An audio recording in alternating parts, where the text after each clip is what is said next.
UP के Kannauj seat से BJP उम्मीदवार सुब्रत पाठक ने कहा कि इस देश के लोग नरेंद्र मोदी को फिर से प्रधानमंत्री बनाने जा रहे हैं। राहुल गांधी डरकर भाग गए। वह देश से कहते रहते थे कि डरिए मत, लेकिन खुद डरकर भाग खड़े हो गए। अखिलेश यादव कम से कम डरते डरते सही, लेकिन आ तो गए। देखो, बिल्कुल आप ये मान के चलिए कि देश की जनता एक बार फिर से देश के प्रधानमंत्री नरेंद्र मोदी जी को फिर प्रधानमंत्री चुनने जा रही है और मुझे साफ नीचे जमीन पर दिखाई पड़ा है।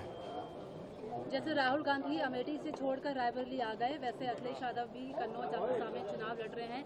ये स्थिति क्यों पैदा हो रही है? नहीं, देखो, राहुल गांधी भाग खड़े हुए पूरे देश से कहते घूमते थे डरना नहीं, खुद डर गए, चले गए।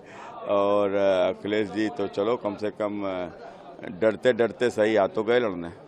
एक आखिरी सवाल है, अगर सत्ता में आते हैं अलायंस, तो बीजेपी कह रही है कि राम मंदिर के बदले भी बाबरी मस्जिद दोबारा से बनाया जाएगा। देखो, इनके लोग जा जाकर मुस्लिम बाहुल्य बस्तियों में इसी तरीके से बात कर रहे हैं कि चूंकि मुसलमान बसपा को वोट देने को तैयार नहीं है, तो बसपा को वोट क्यों नहीं दे रहा है, तो उसका कारण ही है अखिलेश यादव को जिताओ, राहुल गांधी के प्रधानमंत्री बन जाएंगे। राहुल गांधी जब प्रधानमंत्री बन जाएंगे तो यहाँ राम मंदिर में ताला लटकवा देंगे।